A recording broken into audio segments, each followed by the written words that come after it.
கண்களை மூடி கர்த்தரை நோக்கிப்பார். எங்களை நேசிக்கிற எங்கள் மகா பரிசுத்தமுள்ள எங்கள் பரலோக பிதாவே, உம்முடைய பரிசுத்தமுள்ள நாமத்தை வாழ்த்தி ஸ்தோத்திரிக்கிறோம்.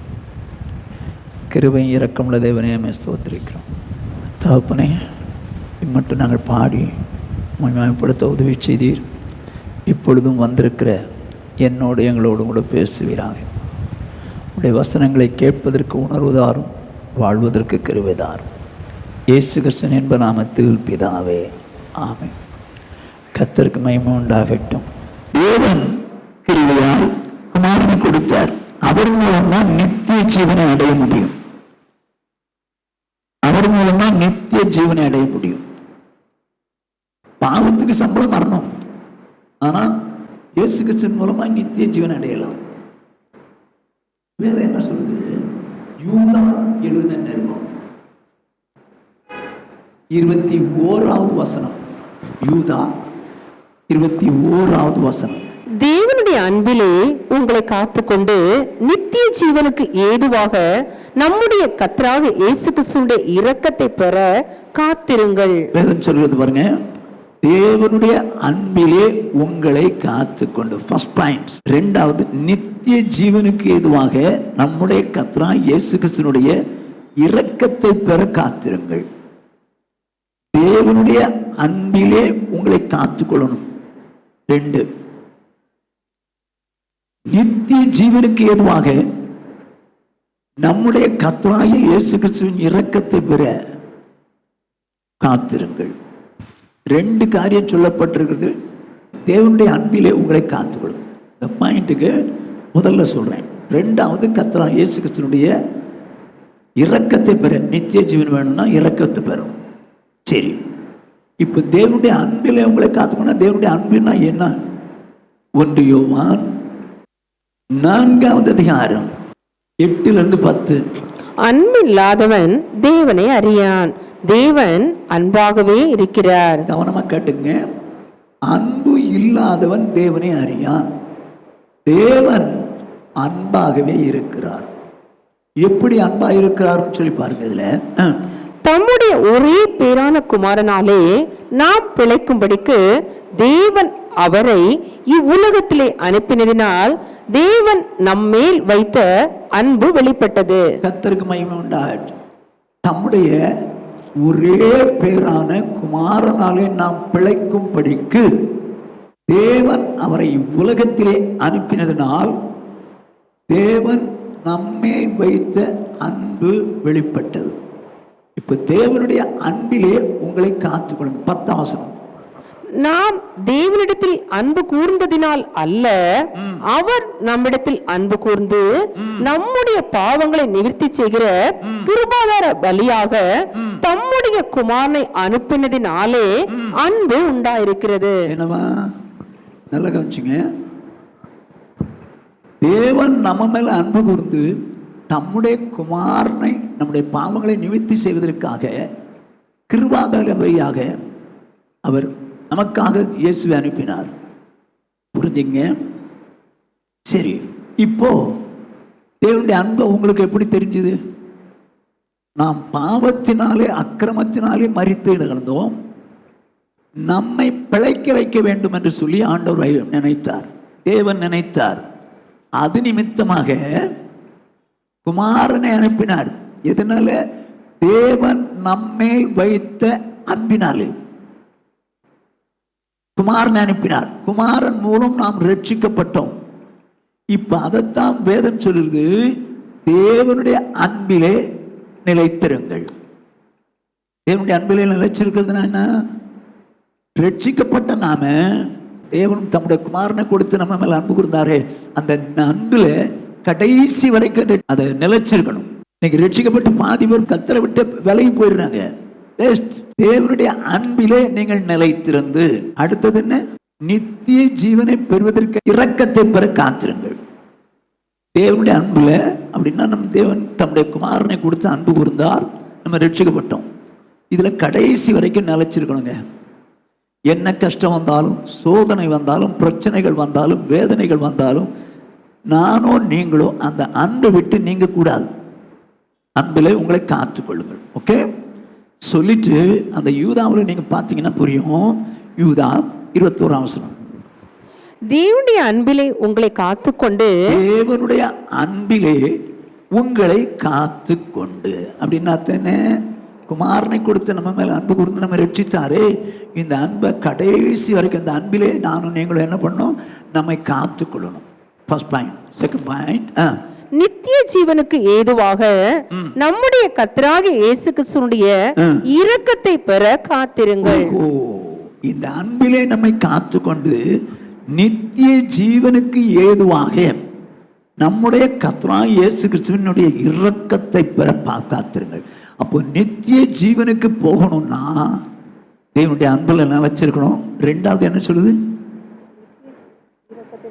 கர்த்தராகிய இயேசு கிறிஸ்துவினுடைய இரக்கத்தை பெற காத்திருங்கள். இரக்கத்தை பெற காத்திருங்கள்.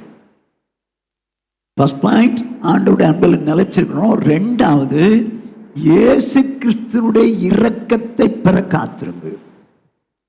எதுக்கு? நித்திய ஜீவனுக்கு போறதுக்கு. இரக்கம் ரொம்ப முக்கியங்க. இரக்கம் ரொம்ப முக்கியம். அதாவது நான் உதாரணமா உங்களுக்கு சொல்றேன். லோத்து சோதோம் குமார பட்டணத்தில் வாழ்ந்துகிட்டு இருந்தான். சோதோமின் பாவம் பயங்கரமா இருந்தபடினாலே தேவன் இந்த பட்டணத்தை அழிக்க சித்தம் கொண்டார். அப்படி சித்தம் கொண்டது நிமித்தமாக 2 தூதர்களை அனுப்பினார். 2 தூதர்களும் லோத்துவையும் குடும்பத்தையும் காப்பாற்றும்படி வாஞ்சித்தார்கள். கொஞ்சம் பொறுத்த போது என்ன நடந்து பாருங்க. ஆதியாகமம் 19ஆவது அதிகாரம் 15வது 16வது வசனங்கள். கிழக்கு வெளுக்கும் போது அந்த தூதர் லோத்தை நோக்கி, பட்டணத்திற்கு வரும் தண்டனையில் நீ அழியாதபடிக்கு எழுந்து உன் மனைவியையும் இங்கே இருக்கிற உன் 2 குமாரத்திகளையும் அழைத்து கொண்டு போ என்று சொல்லி அவனை துரிதப்படுத்தினார்கள். பட்டணத்துக்கு வரப்போற தண்டனையில நீங்க மாட்டாதீங்க. அதனால என்ன பண்ணு, நீ உன் மனைவியும் பிள்ளைகளையும் அழைச்சிட்டு போயிட்டே இரு. தூதன் சொல்றாங்க. இப்போ அந்த தூதன் சொன்னதை கேட்டு என்ன செய்றாங்க நடக்கு பாருங்க. அவன் தாமதித்துக் கொண்டிருக்கும் போது ஏன் தாமதிச்சான்? நீங்க பெரிய வசதி உள்ளவங்க, ரொம்ப வசதி உள்ளவன். இப்போ இதை அழிக்க போறாரு, நம்ம 4 பேரும் ஓடணும்ன்றாரு. மருமக்கள் மாட்டையும் பேசி பார்க்கிறாரு, அவனுங்களும் வர்றதா இல்லை. அதனால கொஞ்சம் ஸ்லோவா போலான்னு தாமதிச்சுட்டு இருக்கிறான்.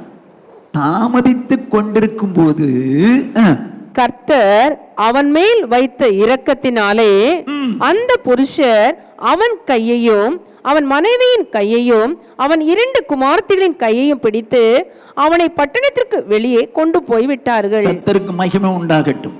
அவன் தாமதிச்சான், அவன் தாமதம் பண்றான். ஆனால் கர்த்தர் அவன் மேல் வைத்த இரக்கத்தினாலே அவனையும் அவன் மனைவியையும் பிள்ளைகளையும் கையை பிடிச்சு வெளியே விட்டார். அழிய போகுதுங்க, அக்னினால் அழிய போகுது சோதோம் குமார பட்டணம். இந்த அக்னியிலே நீதிமானாகிய லோத்தின் குடும்பம் காப்பாற்றப்பட வேண்டும் என்பதற்காக அவங்களை இறக்க வைத்து அவங்களை வெளியே கொண்டு வந்து விட்டார். உங்களை என்னை அக்னியிலிருந்து காப்பாற்றணும்னா, நரக அக்னியிலிருந்து காப்பாற்றணும்னா இரக்கம் தேவை. வேதம் அப்படித்தான் சொல்லுது. நித்திய ஜீவனை பெறும்படி இரக்கத்தை பெற காத்திருங்கள். இரக்கத்தை பெற காத்திருங்கள். இப்ப இறக்கப்பட்டு தான் லோத்துவையும் குடும்பத்தையும் வெளியே கொண்டு வச்சு விட்டார். சரி, அப்படியானால் உங்களையும் என்னை அக்னியிலிருந்து, நித்திய அக்னியிலிருந்து விடுதலை ஆக்கி நித்திய ஜீவனுக்கு உட்படுத்தணும். நித்திய ஜீவனுக்கு உட்படுறது யாரு? இரக்கம் உள்ளவங்களுக்கு தான் நித்திய ஜீவன் கொடுக்கிறார். யாருக்கு இரக்கம் கொடுப்பாரு? லூக்கா எழுதின சுவிசேஷம் 1ஆம் அதிகாரம் 54வது வசனம். நம்முடைய பிதாக்களுக்கு அவர் சொன்னபடியே ஆபிரகாமுக்கும் அவன் சந்ததிக்கும் என்றென்றைக்கும் இரக்கம் செய்ய நினைத்து. ஓகே, வேதம் நம்முடைய பிதாக்களுக்கு அவர் சொன்னபடியே ஆபிரகாமுக்கும் அவன் சந்ததிக்கும் என்றைக்கும் இரக்கம் செய்ய நினைத்தில்ல, என்றென்றைக்கும். அப்படின்னு அர்த்தம் என்ன? இங்கேயும் சரி அங்கேயும் சரி இரக்கம் செய்ய நினைக்கிறார். யாருக்கு இரக்கம் செய்ய நினைக்கிறாரு? ஆபிரகாமுக்கும் அவன் சந்ததிக்கும் இரக்கம் செய்ய நினைக்கிறார். நம்மெல்லாம் யாரு? ஆபிரகாமின் சந்ததி தானே. எப்படி கண்டுபிடிச்சிங்க? எப்படிங்க கண்டுபிடிச்சிங்க? யோவான் ஸ்நானம் ஞான ஸ்நானம் கொடுக்கும்போது சதுசேயரும் பரிசேயரும் அவனிடத்துல ஞான ஸ்நானம் பெறும்படியாய் வந்தாங்க. மற்றவங்கெல்லாம் மனம் திரும்பி பாவங்களை அறிக்கையிட்டு யோவானாலே ஞான ஸ்நானம் பெற்றாங்க. இவனுங்க டைரக்டா வந்து நிற்கிறாங்க. அதுல சதுசேயர் வந்து ஆவி இல்லைன்னு சொல்றவங்க, உயிர்த்தெழுதல் இல்லைன்னு சொல்றவங்க, தூதன் இல்லைன்னு சொல்றவங்க, அவங்களும் வந்து ஞானஸ்நானம் எடுக்க நிற்கிறாங்க. பரிசேயர் எப்படின்னா பாரம்பரியத்தை போதிக்கிறவங்க, நியாயப்பிரமாணத்தை போதிக்கிறவங்க, இவங்களை வந்து ஞானஸ்நானம் எடுக்கணும் நிற்கிறாங்க. மற்றவங்கெல்லாம் பாவங்களை அறிக்கையிட்டு ஞானஸ்நானம் பெற்றாங்க. இவங்க டைரக்டா வந்து நிற்கிறாங்க. நிற்கும்போது அவன் என்ன சொல்றான்? விரியன் பாம்பு குட்டிகளே, வரும் கோபத்துக்கு தப்பித்துக் கொள்ள வகை காட்டினவன் யார்? ஆபிரகாமுக்கு பிள்ளைகள் என்று சொல்லிக்கொள்ள நினையாதிருங்கள். தேவன் இந்த கல்லுகளினாலே ஆபிரகாமுக்கு பிள்ளைகளை உண்டு பண்ண வல்லவராயிருக்கிறார். எப்படி அப்படின்னா, ஆபிரகாமுடைய சந்ததியிலிருந்து வந்தவங்க எல்லாம் ஆபிரகாம் பிள்ளை இல்லை. நீங்க கிறிஸ்தவங்க, அதனால நான் ஆபிரகாம் பிள்ளை அப்படின்னு நம்மளா சொல்லிடக்கூடாது. சொன்னதுனால நம்ம ஆபிரகாம் பிள்ளை இல்லை. அப்ப ஆபிரகாமுக்கும் அவனுடைய சந்ததிக்கும் இரக்கம் செய்வாராமே, என்றென்றைக்கும் இரக்கம் செய்வாராமே. அப்படியானால் ஆபிரகாமுடைய சந்ததி யார்? சந்ததி யார்? கலாத்தியர் 3வது அதிகாரம் 26வது வசனத்திலிருந்து 29வது வசனம் முடிய. நீங்கள் எல்லாரும் கிறிஸ்து இயேசுவை பற்றும் விசுவாசத்தினால் தேவனுடைய புத்திரராய் இருக்கிறீர்களே. சரி. ஏனெனில் உங்களில் கிறிஸ்துவுக்குள்ளாக ஞானஸ்நானம் பெற்றவர்கள் எத்தனை பேரோ அத்தனை பேரும் கிறிஸ்துவை தரித்து கொண்டீர்களே. எப்படி எப்படி எப்படி? உங்களில் கிறிஸ்துவுக்குள்ளாக ஞானஸ்நானம் பெற்றவர்கள் எத்தனை பேரோ அத்தனை பேரும் கிறிஸ்துவை தரித்து கொண்டீர்களே. ஓகே, சரி. அப்போ மனம் திரும்பி ஞானஸ்நானம் பெற்றோம். ஞானஸ்நானம் பெற்றதுனால கிறிஸ்துவை தரித்து கொண்டிருக்கிறோம் சொல்லிட்டு, யூதன் என்றும் கிரேக்கன் என்றும் இல்லை, ஓகே, அடிமை என்றும் சுயாதீனன் என்றும் இல்லை, ஆண் என்றும் பெண் என்றும் இல்லை, நீங்கள் எல்லாரும் கிறிஸ்து இயேசுவுக்குள் ஒன்றாயிருக்கிறீர்கள். என்ன சொல்லுது பாருங்க. ஆணுன்னு கிடையாது, ரட்சிக்கப்பட்டு ஞானஸ்நானத்தாச்சு. இதுல ஆணுன்னு கிடையாது, பெண்ணுன்னு கிடையாது, யூதன் என்று கிடையாது, கிரேக்கன் என்றும் கிடையாது, அடிமை என்று சுவாதீன் என்றும் கிடையாது. எல்லாரும் ஒன்னா இருக்கிறோம். எல்லாரும் இயேசுக்குள்ள ஒன்னா இருக்கிறோம் சொல்லிட்டு, நீங்கள் கிறிஸ்துவினுடையவர்கள் ஆனால் ஆபிரகாமின் சந்ததியாராயும் வாக்குத்தத்தத்தின்படியே சுதந்திரராயும் இருக்கிறீர்கள். கர்த்தருக்கு மகிமை உண்டாகட்டும். இப்ப ஆபிரகாம் சந்ததி யாருன்னு சொல்லுங்க? கிறிஸ்துவினுடையவர்கள். கிறிஸ்துவனுடையவர்கள்னா யாரு? கிறிஸ்துவ பேர் வச்சனா இல்ல. எசேக்கியேல் தீர்க்கதரிசன புத்தகம் 16வது அதிகாரம் 8வது வசனம். நான் உன் அருகே கடந்து போன போது உன்னை பார்த்தேன், இதோ உன் காலம் பருவ காலமாய் இருந்தது. அப்பொழுது என் வஸ்திரத்தை உன்மேல் விரித்து. ஃபர்ஸ்ட் பாயிண்ட், நான் உனக்கு அருகே போனா என்ன நடந்தது? நீ வஸ்திரம் இல்லாதிருந்தாய், நிர்வாணமாய் இருந்தாய். ஆனா உன் காலம் எப்படிப்பட்ட காலம்? பருவ காலம். வயசுக்கு வந்தவ. ஆனா உங்ககிட்ட கடந்து போகும்போது என்ன ஆச்சு? அப்படி போகும்போது உன் நிர்வாணத்தை பார்த்துட்டேன். சரி சொல்லிட்டு, என் வஸ்திரத்தை உன் மேல் விரித்தேன். அப்படின்னா என்ன வஸ்திரம்? ரட்சிப்பின் வஸ்திரத்தை, பாவத்து விடுதலையாக்கப்பட்ட அந்த காரியத்தை அவங்க மேல வச்சிட்டாரு. ஓகே, விழுத்தேன். உன் நிர்வாணத்தை மூடி. ஃபர்ஸ்ட் பாயிண்ட், நீ வஸ்திரம் போட்டு நிர்வாணத்தை மூடியாச்சு. உனக்கு ஆணையிட்டு கொடுத்து உன்னோடு உடன்படிக்கை பண்ணினேன் என்று கர்த்தராகிய ஆண்டவர் சொல்லுகிறார். முதல்ல வஸ்திரம் போட்டாரு, அதுக்கப்புறம் உன்னோடு கூட உடன்படிக்கை பண்ணினேன் என்று கர்த்தராகிய ஆண்டவர் சொல்கிறார். இவ்விதமாய் நீ என்னுடையவள் ஆனாய். என்னுடையவள் ஆனாய், நீ என்னுடையவள் ஆனாய். எப்படி நானும் நீங்களும் அவருடையவளா மாறணும்? எங்க பாவத்தில் தாங்க வாழ்ந்தோம், அக்கிரமத்தினால் தான் வாழ்ந்தோம், நிர்வாணமா கிடந்தோம். ஆனால் ஆண்டவர் நம் மீது அன்பு கூர்ந்து ரட்சிப்பின் வஸ்திரத்தை முதல்ல போட்டார், பாவத்தின் விடுதலை ஆக்கினார். விடுதலை ஆக்கின பிறகு என்ன பண்றாரு? நம்மோடு கூட உடன்படிக்கை பண்ணினார். இவ்விதமாய் அவருடையவர்களானோம். உடன்படிக்கை நான் என்னன்னு தெரியுங்களே, 1 பேதுரு 3:21 சொல்லும், ஞானஸ்நானம் என்பது அவரோடு சேர உடன்படிக்கை.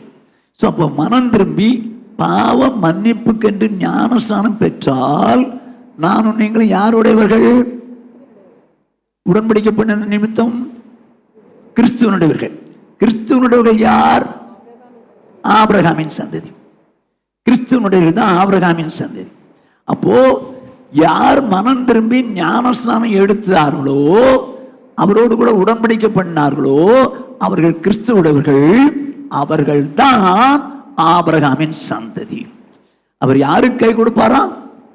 ஆபிரகாமுக்கும் அவன் சந்ததிக்கும். அப்ப ஆபிரகாம் கொடுக்கிறார், அவன் சந்ததி. இப்ப நம்ம ஆபிரகாம் பிள்ளைகள் தானா? கிறிஸ்துவனுடைய ஆபிரகாம் பிள்ளைகள் தானா? சந்ததி. சரி, இப்ப ஆபிரகாம் பிள்ளைகள் நம்ம எல்லாருக்கும் கொடுப்பாரா? ஆபிரகாம் பிள்ளைகள் தான் நானும் நீங்களும் ரட்சிக்கப்பட்டதுனாலே. ஆனா அப்படின்னா நம்ம எல்லாருக்கும் நம்ம அவரு இறக்கம் செய்வாரா? இறக்கம் செய்வாரா? தப்பு கணக்கு. நிறைய பேர் ரட்சிக்கப்பட்டு ஞானஸ்தானம் எடுத்தாச்சு, பரலோகத்துக்கு போயிடுவேன் அப்படின்னு நினைக்கிறாங்க. இல்லை இல்லை, என்னவா வேதம் என்ன சொல்லுது? ஆபிரகாமுக்கு அவன் சந்ததிக்கு இறக்கம் செஞ்சு நினைச்சு வருதேன். ஆனா யாருக்கு செய்வார் பாருங்க, ஆபிரகாம் சந்ததியிலும் யாருக்கு செய்வார் பாருங்க. மத்தேயு எழுதின சுவிசேஷம் 5வது அதிகாரம் 1வது 2வது வசனங்கள். அவர் திரளான ஜனங்களை கண்டு மலையின் மேல் ஏறினார். ஆஹா, என்னது? அவர் திரளான ஜனங்களை கண்டு மலையின் மேல் ஏறினார். அப்ப இதுவரைக்கும் எங்க இருந்தாரு? கிரவுண்ட்ல இருந்தாரு. கிரவுண்ட்ல இருக்கிறாரு. நிறைய பேர் வர்றாங்க அவர்கிட்ட, நிறைய பேர் வர்றாங்க. அவங்கள பார்த்து என்ன பண்றாரு? அவர் உட்கார்ந்த பொழுது மலையின் மேல் ஏறினார். நிறைய ஜனங்கள் இருக்கிறாங்க. அவங்கள பார்த்த உடனே பார்த்தாரு, இதை விட்டுட்டு நம்ம மலைக்கு போலான்னு மேல மலைக்கு போயிட்டாரு. உட்கார்ந்த போது அவருடைய சீஷர்கள் அவரிடத்தில் வந்தார்கள். என்னவா வந்தவங்க யாரு? ஜனங்களா சீஷர்களா? சீஷர்கள் அவரிடத்தில் வந்தார்கள். ஆண்டவருடைய சீஷர்கள் வந்தார்கள். வந்தபோது நடக்கிறத பாருங்க. அப்பொழுது அவர் தமது வாயை திறந்து அவர்களுக்கு உபதேசித்து சொன்னது என்னவென்றால், அப்பொழுது அவர் தமது வாயை திறந்து அவர்களுக்கு, எவர்களுக்கு? சீஷர்களுக்கு. மத்தேயு 5வது அதிகாரம் 6வது அதிகாரம் 7வது அதிகாரம் முழுசும் யாருக்கு சொல்லப்பட்டது? சீஷர்களுக்கு. அதுதான் மலைப்பிரசங்கம். சீஷர்களுக்கு தான் சொல்றாரு. எல்லாரும் படிப்பாங்க, படிக்கிறது அவங்க இஷ்டம். ஆனா அந்த 3 அதிகாரம் சீஷர்களுக்கு தான் சொல்லப்பட்டது. புரிஞ்சுங்க, நல்லா கவனிச்சுங்க. இப்ப இந்த சீஷர்களுக்கு வாயை திறந்து சொல்றாரு. சீஷர்கள் ஆபிரகாம் சந்ததி தானா? சந்ததி தான். அவர்களுக்கு வாயை திறந்து சொல்றாரு. என்ன சொல்றாரு? 7வது வசனம். இரக்கம் உள்ளவர்கள் பாக்கியவான்கள், அவர்கள் இரக்கம் பெறுவார்கள். கர்த்தருக்கு மகிமை உண்டாகட்டும். வேதம் சொல்றது கவனிங்க. நீங்கள் கிறிஸ்துவின் அன்பிலே உங்களை காத்துக்கொண்டு நித்திய ஜீவனுக்கு ஏதுவாக இரக்கத்தை பெற காத்திருங்கள். அப்ப நித்திய ஜீவனுக்கு போனா இரக்கம் வேணும். இங்க ஆபிரகாம் சந்ததி தான் கொடுப்பாரு. ஆபிரகாம் சந்ததியா இருந்தாலும் யாருக்கு கொடுப்பாரு? யாருக்கு இறக்க குணம் இருக்குதோ அவங்களுக்கு தான் கொடுப்பாரு. போங்க, இறக்கம். யாருக்கு இறக்க குணம் இருக்கிறதோ அவர்களுக்குத்தான் இரக்கம் கிடைக்கும். ஆண்டவர்ட்ட அருமையான சௌரனே, நித்திய ஜீவன் பெறணும்னா இரக்கம் அவசியம். இரக்கம் அவசியம். அப்படி இரக்கம் வேணும்னா நீ ஆபிரகாமின் சந்ததியா இருக்கணும். நீ நானும் கிறிஸ்டியன் தான், சர்ச்சுக்கு போயிட்டு வந்துட்டு இருக்கிறேன்னு சொல்லி உன்னை ஏமாத்தாத. மனம் திரும்பு, பாவத்திலிருந்து விடுதலையாக இயேசுவோடு கூட ஞானஸ்நானத்தில் உடன்படிக்கை பண்ணு. அப்படின்னா நீ ஆபிரகாமின் சந்ததி. ஆபிரகாமின் சந்ததி என்று சொல்லிக் கொள்ளுகிற சௌரியே சௌரனே கேள். ஆண்டவர் எனக்கு நித்திய ஜீவனை தந்துருவார் நினைக்காத. நீ இரக்கம் பாராட்டினால் உனக்கு இரக்கம் கிடைக்கும். இரக்கம் கிடைச்சா நித்திய ஜீவன் கிடைக்கும். ஏன் அப்படின்னா யாக்கோபு நிருபம் 2வது அதிகாரம் 13வது வசனம். ஏனென்றால் இரக்கம் செய்யாதவனுக்கு இரக்கம் இல்லாத நியாய தீர்ப்பு கிடைக்கும். நியாய தீர்ப்புக்கு முன்பாக இரக்கம் மேன்மை பாராட்டும். என்ன சொல்றாரு யாக்கோபு? இரக்கம் செய்யாதவனுக்கு இரக்கம் இல்லாத நியாய தீர்ப்பு. நியாய தீர்ப்பு கொடுக்கிறது யாரு? இயேசு. இரக்கம் செய்யலன்னா என்ன கிடைக்குமா? இரக்கம் இல்லாத நியாய தீர்ப்பு. நியாய தீர்ப்புக்கு முன்பாக இரக்கம் மேன்மை பாராட்டும். அதைத்தான் இயேசு சொன்னார் தம்முடைய சீஷர்களுக்கு.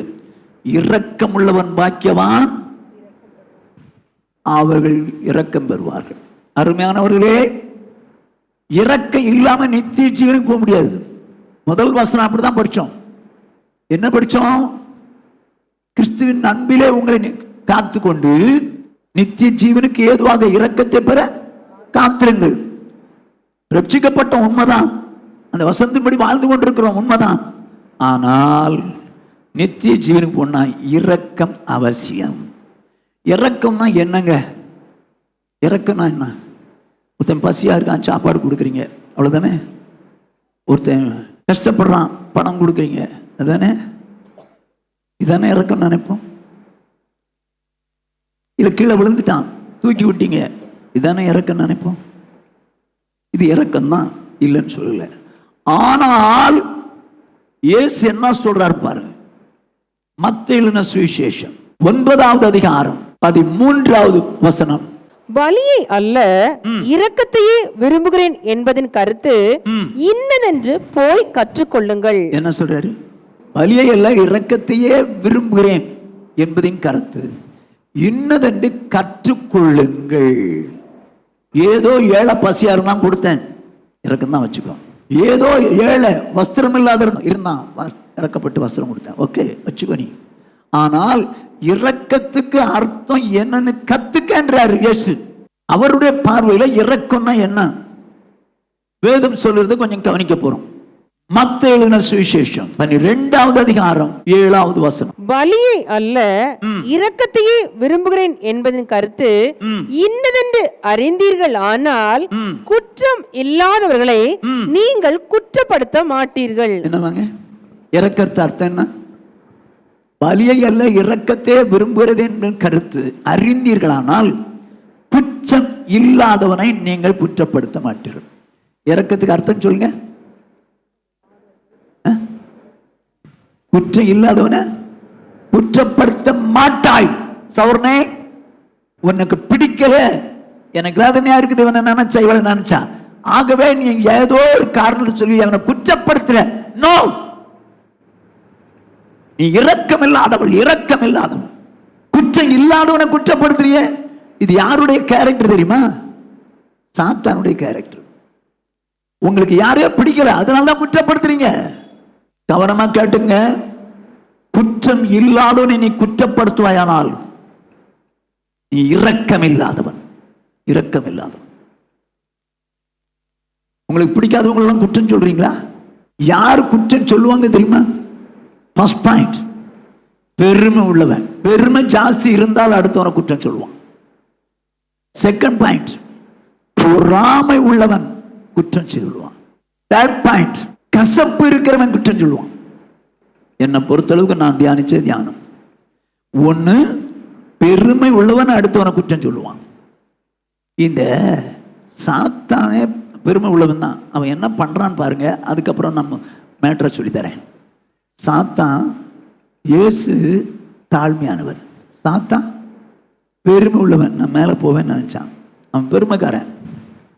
இப்ப பாருங்களேன், அவன் எப்படிப்பட்டவன் சொல்லி என்ன பண்றான் அந்த பெருமை உள்ளவன் வெளிப்படுத்தின விசேஷம் 12வது அதிகாரம் 10வது வசனம். அப்பொழுது வானத்திலே ஒரு பெரிய சத்தம் உண்டாகி, இப்பொழுது ரட்சிப்பும் வல்லமையும் நமது தேவனுடைய ராஜ்யமும் அவருடைய கிறிஸ்துவின் அதிகாரமும் உண்டாயிருக்கிறது. இரவும் பகலும் நம்முடைய தேவனுக்கு முன்பாக நம்முடைய சகோதரன் மேல் குற்றம் சுமத்தும் பொருட்டு அவர்கள் மேல் குற்றம் சாட்டுகிறவன் தாழ தள்ளப்பட்டு போனான். அவர்கள் மேல் தான் தேவனுடைய சன்னிதானத்தில் இருக்கிறான். இரவும் பகலும் நம்முடைய தேவனுக்கு முன்பாக நம்முடைய சகோதரர்கள் மேல் குற்றம் சுமத்தும் பொருட்டு. சகோதரர் குற்றவாளிகளா? குற்றவாளிகளா இல்ல, குற்றவாளிகள் அல்ல. ஆனா குற்றம் சுமத்தும் பொருட்டு அவங்கள குற்றவாளிகள்னு சொல்லி கொடுக்குறான். இதனால ஆண்டவர் என்ன பண்ணாரு? என்ன நீ அப்படின்னு சொல்லி தாள தள்ளிட்டார். போடா, என் பிள்ளைகளை பற்றி என்கிட்டே குற்றம் சொல்றியா? என்கிட்டே குற்றம் சொல்றியா? குற்றம் சாட்டுகிற காரியம் அந்த கேரக்டர் சாத்தானுடையது. சாத்தானுடையது. கேர்ஃபுல்லா இருங்க. உங்களுக்கு யாரையோ பிடிக்கலன்னா உடனே நீங்க அவ இப்படி இவன் இப்படி அப்படின்னு குற்றப்படுத்த நினைக்கிறீங்க. நீங்க இரக்கத்துக்கு அர்த்தத்தை கவனிச்சீங்க. குற்றம் இல்லாதவனை நீங்க குற்றப்படுத்த கூடாது. குற்றப்படுத்த கூடாது. இரக்கத்துக்கு அர்த்தம் என்ன? குற்றம் இல்லாதவனை குற்றப்படுத்தவே கூடாது. குற்றப்படுத்தவே கூடாது. இப்போ சாத்தானுடைய கேரக்டர் அது. நான் எப்படி, நான் 3 காரியம் சொன்னேன். 1, பெருமையினால குற்றப்படுத்துவாங்க. யாருக்கு நம்ம வாழ்க்கையில் யாருக்கு பெருமை இருக்குதோ அவங்கெல்லாம் அடுத்தவங்களை பற்றி சாதாரணமாக குற்றம் சொல்லுவாங்க. செகண்ட் பாயிண்ட், பொறாமை உள்ளவர்கள் குற்றம் சொல்லுவாங்க.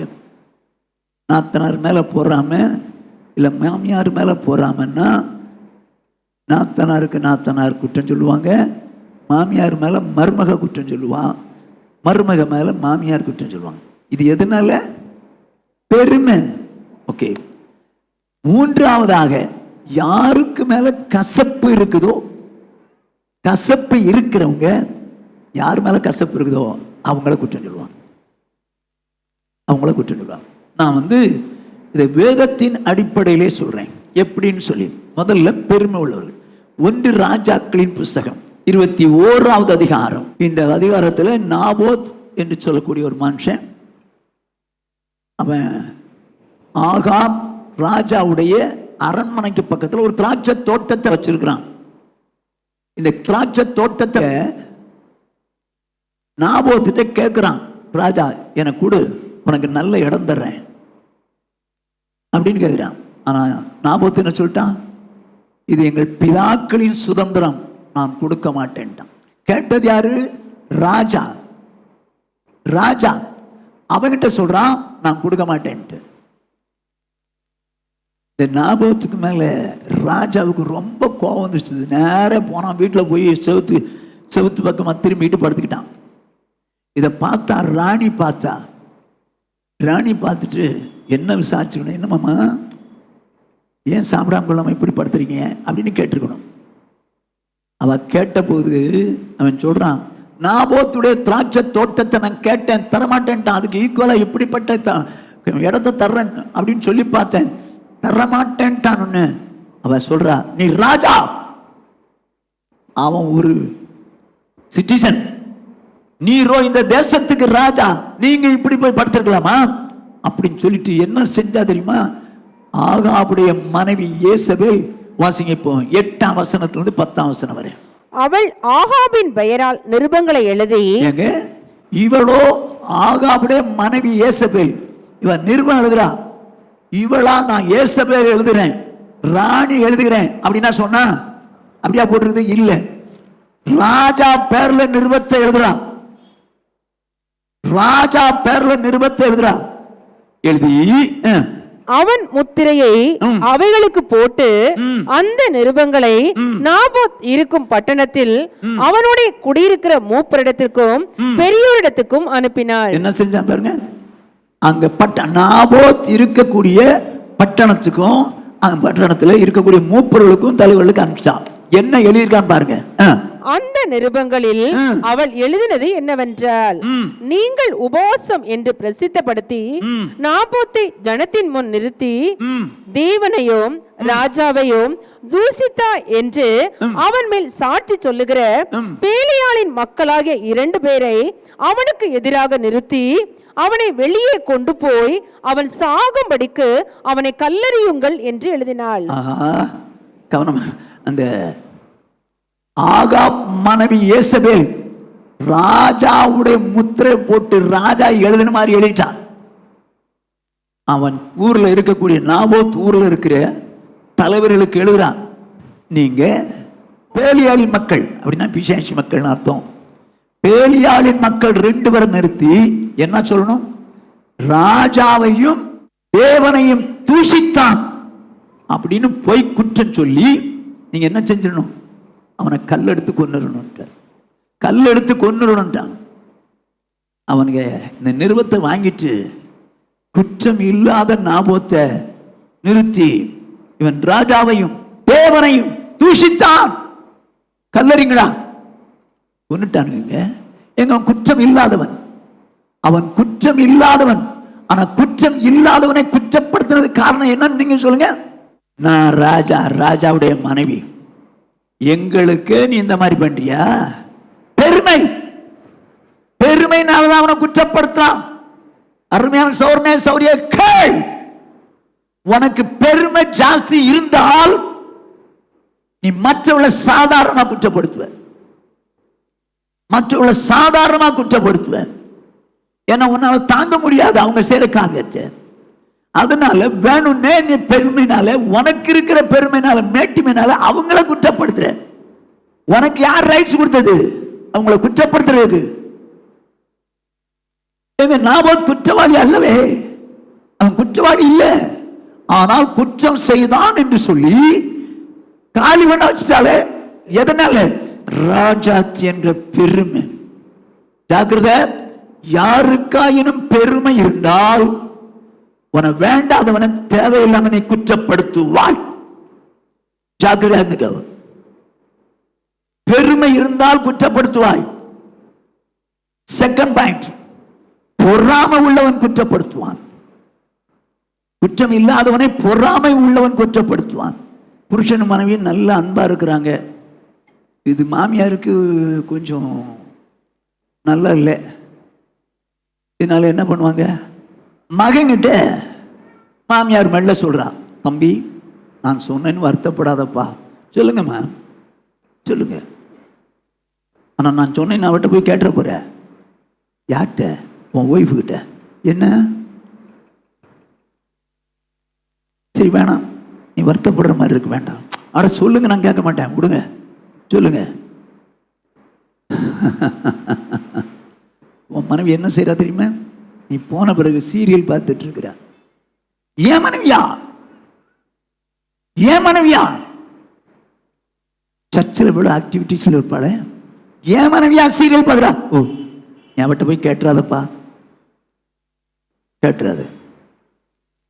நீ போன பிறகு, சரி போன பிறகு ரொம்ப நேரமா எவங்கிட்டயோ பேசிட்டு இருக்காப்பா. அவளா அவளா பேசினா? எப்பா நீ துடிக்கிறத பார்த்து அவட்ட கேட்டுவா பொழுது கேட்டுறாத. பிராக்கெட் பண்ணிட வேண்டியது. இப்போ புருஷனுக்கு மனைவி மேல என்னங்க வரும்? கேட்கவும் முடியாது. ஏன்னா தாய் என்ன பண்ணிட்டாங்க? கேட்காதன்னுட்டாங்க.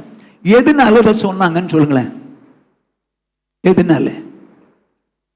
எதுனால தாய் வேண்டாம் நீ கேட்காதன்னு சொல்லி அவங்கிட்ட அவளை பற்றி குற்றம் சொன்னாங்க? சொல்லுங்க. நான் மாமியார், எனக்கு கீழ்படிய மாட்டேங்கிறான், அதனால நான் தான் சொன்னேன். பெருமை, பெருமை, பெருமை இருக்கிறவன் இருக்கிறவள் மற்றவங்களை குற்றப்படுத்துவார்கள். நான் எப்படின்னு உதாரணம் சொல்றேன். மார்க் எழுதின சுவிசேஷம் 15வது அதிகாரம் 9வது வசனம். பொறாமையினாலே பிரதான ஆசாரியர்கள் அவரை ஒப்பு கொடுத்தார்கள் என்று பிலாத்து அறிந்து. முதல்ல பெருமையினால குற்றப்படுத்துறாங்க, இப்போ பொறாமையினாலே குற்றப்படுத்துறாங்க. எங்க இயேசு ஏதாவது பாவம் செஞ்சாரா? இயேசு ஏதாவது தவறு செய்தாரா? இல்லையே, ஒரு பாவமும் செய்யலையே. ஆனால் ஏன் இந்த பிரதான ஆசாரியர்கள் அவரை அவரிடத்தில் ஒப்பு கொடுத்தாங்க? பொறாமையினாலே. பிலாத்துட்ட ஒப்பு கொடுத்தாங்க. அவன் இப்படி பேசுறான், அப்படி பேசுறான், இப்படி பண்றான், அப்படி பண்றான்னு சொல்லி பொறாமையினாலே. சௌரனே சௌரிய, யார் மேலேயாவது உனக்கு பொறாமை இருந்தால் நீ அடுத்தவங்களை பற்றி தப்பா பேசுவ, அடுத்தவங்களை குற்றப்படுத்துவ. ஃபர்ஸ்ட் பாயிண்ட், பெருமை இருந்தா குற்றப்படுத்துவ. செகண்ட் பாயிண்ட், பொறாமை இருந்தா குற்றப்படு. யார் மேல பொறாமை இருக்குது? யார் மேலயா பொறாமை இருக்குது? இல்ல உங்களுக்கு பெருமை இருக்குது? நான் சொல்றேன், பெருமை இருந்தா கட்டாயம் குற்றப்படுத்துவீங்க, பொறாமை இருந்தாலும் குற்றப்படுத்துவீங்க. மூன்றாவதாக, யார் மேல கசப்பு இருந்தா, யார் மேல பிடிக்கலங்கிற கசப்பு இருந்தா குற்றப்படுத்துவாங்க. எப்படின்னு நான் சொல்லட்டுமா? போத்திவாரின் வீட்டிலே யோசேப்பு அடிமையாக விற்கப்பட்டு போத்திவார் வீட்டில் இருக்கிறான். அவனோடு கூட கர்த்தர் இருக்கிறதை அவன் அறிந்தபடினாலே அந்த போத்திவார் இவனை வீட்டு விசாரணைக்காரனா வச்சுட்டான். மேனேஜர் மாதிரி ஆச்சாச்சு, எல்லாமே இவன் தான். அப்படி இருக்கும்போது அவனுக்கு வயசு 30. இந்த போத்திவார் என்ன அதிகாரம் பண்றான்? ராஜாவுக்கு அடுத்த ஸ்தானத்தில் இருக்கக்கூடியவன். அப்படின்னு அவன் மனைவி என்ன ஸ்டேட்டஸ்ல இருப்பா? அவளோ இந்த இவன் அழகா இருக்கிறாங்கிற 30 வயசு வாலிபன் அழகா இருக்கிறான் அப்படிங்கிறது எண்ணி அவன் மேல கண் போட்டாலாம். எப்போ? தினம் தினம் கண்ணு போட்டாலாம். கண்ணு போட்டான்னு அர்த்தம் என்ன? கண்ணடிச்சா. தினம் அவனை பார்த்து கண்ணடிக்கிறான். இவன் ஆண்டவர் பயப்படுறவன், இவன் அதை பற்றி கவலையே போடல, விலகி போறான். இப்ப என்ன கேட்கிறான்? நீ ஏன் கூட பாவம் செய்யறதுக்கு வா அப்படின்றான். பாவம் செய்யறதுக்கு என்கிட்ட வா அப்படின்றான். அவன் சொல்லிட்டான், இத்தனை பெரிய பொருளாங்குக்கு உடன்பட்டு என் தேவனுக்கு விரோதமாய் பாவம் செய்வது எப்படி அப்படின்னு விலகிட்டான். இது என்னடா இப்படியே பண்றான்னு சொல்லி ஒரு நாள் தனியா இருக்கும்போது அவன் சட்டை பிடிச்சிட்டான். வா, நம்ம சந்தோஷமா இருக்கிறான், கட்டாயம் வா. அவன் பார்த்தான், இது என்னடா அது, சட்டை வேற பிடிச்சிட்டா அப்படின்னு சொல்லி சட்டை கலத்தி கையில விட்டு நான் போறேன்னு போயிட்டான். இவ அப்படியே இருந்துட வேண்டியதானே, சட்டை எங்கேயாவது குப்பை குழியில போட்டு உட்காந்துட வேண்டியதானே. இவனுக்கு இவன் மேல எரிச்சல். நான் கூப்பிடுறேன், என் சந்தோஷத்தை நிறைவேற்றுறதுக்கு என்னால முடியல, நான் வேட்டு வைக்கிறேன் பாரு. வசனம் சொல்லுது, வாசிங்க. ஆதியாகமம் 39வது அதிகாரம் 16 to 18 வரைக்கும். அவனுடைய எஜமான் வீட்டுக்கு வருமளவும் அவனுடைய வஸ்திரத்தை தன்னிடத்தில் வைத்திருந்து. ஏன் தூக்கி தூர போட்டு கூடாது? போத்திவார் வரும் வரைக்கும் அவனுடைய வஸ்திரத்தை தன்னுக்கு கையிலே வச்சிருக்கான். ஏன் வச்சிருக்கிறா? வாசிங்க. அவனை நோக்கி, நீர் நம்மிடத்தில் கொண்டு வந்த அந்த எபிரேய வேலைக்காரன் சரசம் பண்ணும்படிக்கு என்னிடத்தில் வந்தார். ஐயோ ஐயோ, இது உண்மையா? இல்லையே. ஏன்னா அவன் மேல கசப்பு. நான் கூப்பிட்டு பார்த்தேன், வரமாட்டேன்ட்டானே. சட்டை வேற இழுத்து பார்த்தேன், வரமாட்டேன்ட்டானே. அதனால அவனுக்கு மேல இருந்த கசப்புல அவ புருஷன்கிட்ட சொல்றா, நீ நம்மிடத்தில் கொண்டு வந்த எபிரேய வேலைக்காரன் சரசம் பண்ணும்படி என்னிடத்துல வந்தாங்க. எங்க அவன் நீங்க அந்த வேலைக்காரனை கூட்டிட்டு வந்தீங்க, அவன் என்கிட்ட சரசம் பண்ண வந்துட்டான் அப்படின்னு குற்றம் சொல்றான். அப்பொழுது நான் சத்தமிட்டு கூப்பிட்டேன். அவன் தன் வஸ்திரத்தை என்னிடத்தில் விட்டு வெளியே ஓடி போனான் என்றாள். அருமையானவளே, இது உண்மையா? இல்லங்க, சத்தமிட்டு கூப்பிட்டாலாம். அப்படின்னு அர்த்தம் என்ன? அவன் தான் இவகிட்ட பாவம் செய்ய வந்த மாதிரி இருக்குது. ஆனா இவன் தான் பாவத்துக்கு விலகி ஓடுறவனாச்சே. அவனை பாவம் செய்ய கூப்பிட்டா இவன் வரலன்னு ஓடிட்டான். அவன் மேல என்ன வந்துருச்சு? அவனுக்கு ஒரு கசப்பு. அதனாலதான் குற்றம் இல்லாத யோசேப்பு மேல அவங்க வீட்டுக்காரன்ட்ட என்ன பண்றான்? பிரலாது பண்றான். நீ கொண்டு வந்தீர வேலைக்காரன் என்கிட்ட சரசம் பண்ணவன் தான் சட்டை பிடிச்சேன், ஓடிட்டான். அருமையானவர்களே, இது நடந்த சம்பவமே இல்லை. அவன் மேல ஒரு கசப்பு, நான் எவ்வளவு ஆசைப்பட்டு கூப்பிடுறேன் வரமாட்டேங்கிறானே அப்படிங்கிற ஒரு கசப்புல தான் தன் புருஷன்கிட்ட தப்பா சொல்றான். கவனமா கேளுங்க, யார் மேலேயாவது கசப்பு இருந்துச்சுன்னா நிச்சயம் நீங்க அவங்கள பற்றி தப்பா சொல்லுவீங்க. புரியுமா? அது மருமகளை பற்றி மாமியார் சொன்னாலும், மாமியாரை பற்றி மருமக சொன்னாலும் கசப்பு இருந்தா கூட சொல்லுவீங்க. இதுல உங்க 3 சொன்னேன். 1 பெருமைனால, 1 பொறாமைனால, 3 கசப்புனால. இதனால குற்றப்படுத்துறீங்க. இந்த குற்றப்படுத்தினா நீங்க யாரு? குற்றவாளி. குற்றவாளி, இரக்கம் இல்லாதவன், இரக்கம் இல்லாதவன். யோசித்து பார், இந்த 3 காரியத்தை கொஞ்சம் யோசித்து பார். யாரையாவது குற்றம் இல்லாதவங்களை குற்றப்படுத்துறியான் பார்.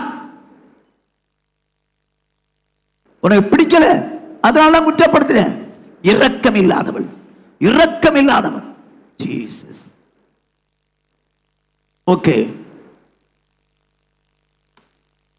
இரக்கம் நியாய தீர்ப்புக்கு முன்பாக மேன்மை பாராட்டும்.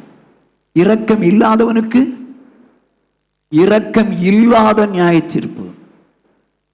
இப்போ இங்க பார்த்தோம், இரக்கம் இல்லாதவன் யாரு? பெருமை உள்ளவன் அடுத்தவனை குற்றப்படுத்துவான், பொறாமை உள்ளவன் குற்றப்படுத்துவான், 3ஆவதாக கசப்பு உள்ளவன் குற்றப்படுத்துவான். கட்டாய நியாய தீர்ப்பு இரக்கம் இல்லாத நியாய தீர்ப்பு தான். என்ன செய்யலாம்? உங்க மனசை தொட்டு பாருங்க. யார் மேலேயாவது குற்றப்படுத்தணுங்கிற எண்ணத்தில் குற்றப்படுத்துறீங்களான்னு பாருங்க. எந்த சூழ்நிலை எதிராக குற்றப்படுத்துறீங்க? அப்படி குற்றப்படுத்துறது உண்மைன்னா நீங்க இரக்கம் இல்லாதவர்கள். இரக்கம் இல்லாத நியாய தீர்ப்பு கிடைக்குங்கிறத மறந்துடாத.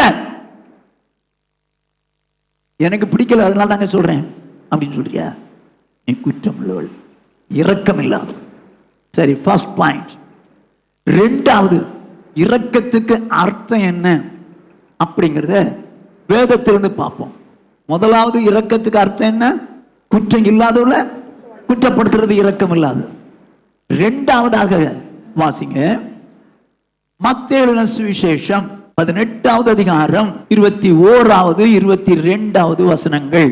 அப்பொழுது பேதுரு அவரிடத்தில் வந்து, ஆண்டவரே, என் சகோதரன் எனக்கு விரோதமாய் குற்றம் செய்து வந்தால் நான் எத்தனை தரம் மன்னிக்க வேண்டும்? 7 தரம் மட்டுமோ என்று கேட்டான். அதற்கு இயேசு, 7 தரம் மாத்திரம் அல்ல, 70 தரம் மட்டும் என்று உனக்கு சொல்லுகிறேன். 7 தரம் மன்னிச்சா போதுமான்னு கேட்கிறான். இல்லப்பா, 7 தரம் போதாது, 70 தரம் மன்னிச்சுங்க. அப்படின்னு அர்த்தம் என்ன? 490 தடவை மன்னிக்கணுமோ? அப்படி அல்ல, எப்பனாலும் மன்னிச்சுங்கன்னு அர்த்தம். எப்ப வேணாலும் நீ மன்னிக்கணும். இப்போ இத சொல்லிட்டு அவர் ஒரு ஓமையை சொல்றார். வாசிங்க தொடர்ந்து. எப்படி எனில், பரலோக ராஜ்யம் தன் ஊழியக்காரிடத்தில் கணக்கு பார்க்க வேண்டும் என்றிருந்த ஒரு ராஜாவுக்கு ஒப்பா இருக்கிறது. என்ன சொல்றாரு? ஒரு ஓமையை சொல்றாரு.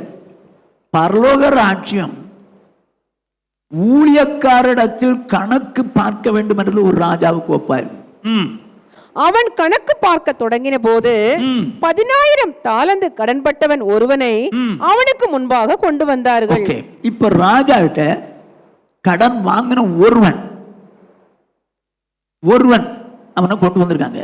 அவன் எவ்வளவு கடன் வாங்கியிருக்கிறான்? 10,000 தாலந்து கடன் பட்டான். 10,000 10,000 10,000 தாலந்து கடன் பட்டான் ராஜாட்ட. ஒரு 20-25 வருஷத்துக்கு முன்னால ஒரு வேத பண்டிதர் எனக்கு ஒரு காரியத்தை சொன்னார்.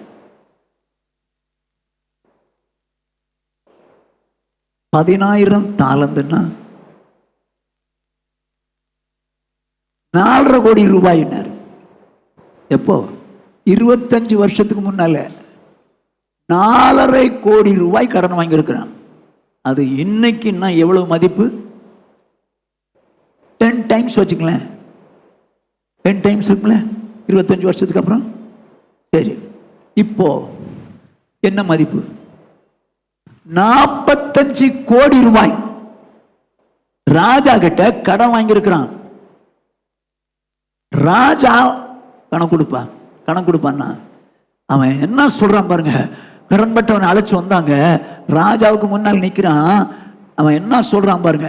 ராஜா கடனை தீர்க்க அவனுக்கு நிர்வாகம் இல்லாதபடியால் அவனுடைய ஆண்டவன் அவனையும் அவன் பெண் சாதி பிள்ளைகளையும் அவனுக்கு உண்டான எல்லாவற்றையும் விற்று கடனை தீர்க்கும்படி கட்டளையிட்டான். 45 கோடி ரூபாய நீ எனக்கு கொடுத்து தீர்க்கணும்ன்றான். அவன் எனக்கு அதுக்கு நிர்வாகம் இல்லை, அந்த அளவுக்கு என்னால முடியாது ஐயா ராஜா, என்னால முடியாது அப்படின்னு சொன்ன உடனே ராஜா என்ன சொல்றான்? உன் மனைவி பிள்ளைகள் எல்லாரும் வித்துட்டு என் கடனை தீரு. அப்படியாப்பா, எங்க 45 கோடி ரூபாய் கொடுக்க முடியல. ராஜா சொல்றான், உன் பெஞ்சாதி உன் பிள்ளைகள் எல்லாம் வித்து என்கிட்ட கடனை கொடுத்துரு. அதுக்கு அந்த வேலைக்காரன் என்ன செய்யறான் பாருங்க. அப்பொழுது அந்த ஊழியக்காரன் தாழ விழுந்து வணங்கி, ஆண்டவனே என்னிடத்தில் பொறுமையாயிரும், எல்லாவற்றையும் உமக்கு கொடுத்து தீர்க்கிறேன் என்றான். என்ன சொல்றான்? தாழ விழுந்தான். ராஜா ராஜா, நீங்க சொல்ற அளவுக்கு எனக்கு நிர்வாகம் இல்லை, என் மனைவி பிள்ளைகளை வித்து கொடுக்க சொல்றீங்களே, என்கிட்ட கொஞ்சம் பொறுமையா இருங்க ராஜா, என்கிட்ட கொஞ்சம் பொறுமையா இருங்க. நான் எல்லாத்தையும் 45 கோடி ரூபாயும் கொடுத்துடுறேன் ஆண்டவரே, எஜமா நான் கொடுத்துடுறேன் அப்படின்னு சொல்லி ராஜாட்ட சொல்றான். இந்த ராஜாவுக்கு மேல இறக்க வந்துச்சு. என்ன பண்றாரு பாருங்க. அந்த ஊழியக்காரனுடைய ஆண்டவன் மனது இறங்கி அவனை விடுதலை பண்ணி கடனையும் அவனுக்கு மன்னித்து விட்டான். கர்த்தருக்கு மகிமை உண்டாகட்டும். எங்க 45 கோடி ரூபாங்க, 45 கோடி ரூபாய் கொடுக்க நிர்வாகம் இல்லை. தாழ விழுந்து வேணாம். ஐயா கொஞ்சம் பொறுமையா இருங்க, ஐயா பொறுமையா இருங்க, நான் இதை கொடுத்து தீர்க்கிறேன்றான். இப்போ அந்த ராஜாவுக்கு மனதுல என்ன வந்துச்சு? ஒரு இறக்கம் வந்துச்சு. ஒரு இறக்கம் வந்துச்சு. இறக்கம் வந்ததுனால என்னாச்சு? அதான் சொல்லுது, அவன் ஊழியக்காரனுடைய ஆண்டவன் மனது இறங்கி அவனை மன்னித்து விட்டான், விடுதலை அனுப்பிச்சார். அவனை விடுதலை பண்ணி கடனை அவனுக்கு மன்னித்து விட்டான். அப்போ இதுவரைக்கும் எங்க இருந்தான்? விடுதலை பண்ணினா எங்க இருந்தான்? ஜெயில இருந்தாங்க, ஜெயில போட்டாச்சு. ஆனால் அவன் மேல மனது இறங்கினதுனால அவன் என்ன பண்ணிட்டானா? அவனை கடனையும் அவனுக்கு மன்னிச்சிட்டான், விடுதலை பண்ணிட்டான். பூப்பா போ. எதனால? அவன் மேல இறக்கப்பட்டதுனால நான் உன்னை விடுதலை ஆக்குறேன், உன்னை மன்னிச்சிட போலாம் அப்படின்ட்டார். அருமையானவர்களே, இப்ப 45 கோடி ரூபாய் கடன் வாங்கினவன் விடுதலை அடைஞ்சு வெளியே வர்றான். இப்ப நடக்கிற சம்பவத்தை பாருங்க. அப்படி இருக்க அந்த ஊழியக்காரன் புறப்பட்டு போகையில் தன்னிடத்தில் 100 வெள்ளி பணம் கடன் பட்டிருந்தவனாகிய தன் உடன் வேலைக்காரன் ஒருவனை கண்டு அவனை பிடித்து தொண்டையை நெரித்து, நீ பட்ட கடனை எனக்கு கொடுத்து தீர்க்க வேண்டும் என்றார். பாவி, இப்போ ராஜா இவனுக்கு மன்னிச்சது எவ்வளவு? 45 கோடி 10,000 தாலந்து. இப்போ மன்னிக்கப்பட்ட அவன் போறான். போற வழியில அவன் கூட வேலை பார்த்த ஒருத்தன் வரான். அந்த வேலை பார்த்தவன் இவனுக்கு எவ்வளவு கொடுக்கணும்? எத்தனை வெள்ளிக்காசு? 100 வெள்ளிக்காசு. அந்த வேத பண்டிதர் சொன்ன வார்த்தை என்ன தெரியுமா? அன்னைக்கு 100 வெள்ளிக்காசு 900 ரூபா தான். அப்படின்னா 10 டைம்ஸ் என்ன அர்த்தம்? 9,000 ரூபா. ஏங்க, இவனுக்கு மன்னிக்கப்பட்டதோ 45 கோடி. இவங்கிட்ட கடன் பட்டவன் எவ்வளவு? ஜஸ்ட் 9,000. இப்போ அவனை பார்த்து பிடிச்சு தொண்டை நெரிச்சு பட்ட கடனை கொடுறா கொடுறா. ஏங்க 45 கோடி மன்னிச்சாரு என் ஆண்டவன், இவனை மன்னிக்கலாமேங்கிற எண்ணம் வரலங்க, எண்ணம் வரல. அதுக்கு மாறாக தொண்டை நெரிச்சு அவனை குடித்து தீர்க்க வேண்டும்ன்றான். ஆனா நடந்தது என்னன்னு பாருங்க. அப்பொழுது அவனுடைய உடன் வேலைக்காரன் அவன் காலிலே விழுந்து, இந்த 45 கோடி மன்னிக்கப்பட்டான அவனும் இந்த ராஜாட்ட இப்படித்தான் விழுந்தான். என்னிடத்தில் பொறுமையாயிரு, அவனும் இப்படித்தான் சொன்னான். எல்லாவற்றையும் உமக்கு கொடுத்து தீர்க்கிறேன் என்று அவனை வேண்டிக் கொண்டான். ஐயோ, எல்லாத்தையும் கொடுத்துறப்பா, என்கிட்ட கொஞ்சம் பொறுமையா இருங்க. எவ்வளவு? 9,000 ரூபாய். 9,000 ரூபாய் நான் கொடுத்துட்றேங்க, கொடுத்துட்றேன், என்கிட்ட கொஞ்சம் பொறுமையா இருங்கன்னு காலில் விழுந்து கேட்கிறான். நடக்கிறத பாருங்க. அவனோ சம்மதியாமல் போய் அவன் பட்ட கடனை கொடுத்து தீர்க்கும் அளவோ அவனை காவலில் போடுவித்தான். இப்போ அவன் முதல்ல ராஜா 45 கோடி கடன் வாங்கினான்னு போட்டான். ராஜா கிட்ட ரொம்ப கெஞ்சி கேட்டதுனால மனது இறங்கி மனுஷன் விடுதலை பண்ணியாச்சு. ஆனா விடுதலை பண்ணப்பட்ட அவன் ஒரு 9,000 ரூபாய ஒருத்தன்ட்ட கடனா கொடுத்தா அதை கொடுக்க தெரியலன்னு அவனை பிடிச்சு காவல்ல போட்டான், ஜெயில போட்டான். ஏண்டா இந்த 9,000 ரூபாய் உனக்கு கொடுக்க தெரியல அப்படின்னு சொல்லி ஜெயில போட்டான். கொஞ்சம் கவனமா கேட்டுங்க பிரதர்ஸ் சிஸ்டர்ஸ், நல்லா கவனமா கேட்டுங்க. இப்ப என்ன நடக்குன்னு பாப்போம். நடந்ததை அவனுடைய உடன் வேலைக்காரர் கண்டு மிகவும் துக்கப்பட்டு ஆண்டவனிடத்தில் வந்து நடந்ததை எல்லாம் அறிவித்தார்கள். ராஜா கிட்ட ஒரு வேலைக்காரர் இருக்க மாட்டான், நிறைய பேர் இருக்கிறாங்க.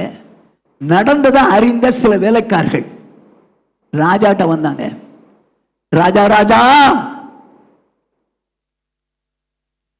நீங்க 45 கோடி மன்னிச்சீங்க அவனுக்கு, அவங்கிட்ட ஒரு 9,000 ரூபாய் கடன் வாங்கின ஒருத்தன் கொடுக்கிறேன்னு தாழ விழுந்து கெஞ்சினான். நோ அப்படின்னு சொல்லி அவனை மன்னிக்காம அவனை சிறையில் வச்சுட்டான் ராஜா அப்படின்னு சொல்லிட்டாங்க அவங்க வேலைக்காரங்க, ராஜாவுடைய வேலைக்காரங்க. இப்ப நடக்கிறத பாருங்க. அப்பொழுது அவனுடைய ஆண்டவன் அவனை அழைப்பித்து, நல்லா கவனிச்சிங்க, யார் அழைப்பிச்சு? 45 கோடி ரூபாய் மன்னித்தாரே அவனை கூப்பிடுற, அவனை வர சொல்லு. அவனை அழைப்பித்து, பொல்லாத ஊழியக்காரனே, நீ என்னை வேண்டிக் கொண்டபடியினால் அந்த கடன் முழுவதையும் உனக்கு மன்னித்து விட்டேன். பொல்லாத ஊழியக்காரனே, என்னை கெஞ்சி கேட்டல்ல, என்னை வேண்டிக் கொண்டபடினால் அந்த கடன் முழுவதை 45 கோடி உன்னை மன்னிச்சேன், 45 கோடி உன்னை மன்னிச்சேன் சொல்லிட்டு, நான் உனக்கு இறங்கினது போல நீயும் என் உடன் வேலைக்காரனுக்கு இறங்க வேண்டாமோ என்று சொல்லி. கர்த்தருக்கு மகிமை உண்டாகட்டும். எதனால அவன் மன்னிச்சான்? நான் உனக்கு இறங்கி மன்னித்தது போல. அப்ப அந்த ராஜாவுக்கு என்ன இருந்திருக்குது? இரக்கம் இருந்திருக்குது மனுஷன். ஆனால் நான் உனக்கு இறங்கி மன்னித்தது போல நீயும் அவனுக்கு இறங்க வேண்டாமோ? அவன் இறங்கியிருந்தா என்ன பண்ணிருப்பான்? மன்னிச்சிருப்பான். அருமையானே, நான் இறங்கினப்பா உனக்கு 45 கோடி இறங்கி மன்னிச்சேன். உன்கிட்ட கடன் வாங்குற 9,000 ரூபாய் தான், அதை உன்னால மன்னிக்க முடியாதா?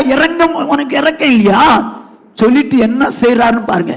முதல்ல காவல்ல போட்டாரு, மன்னிப்பு கேட்டோன்னு மன்னிச்சுட்டு வெளியே விட்டாரு. இப்ப என்ன நடக்குன்னு பாருங்க.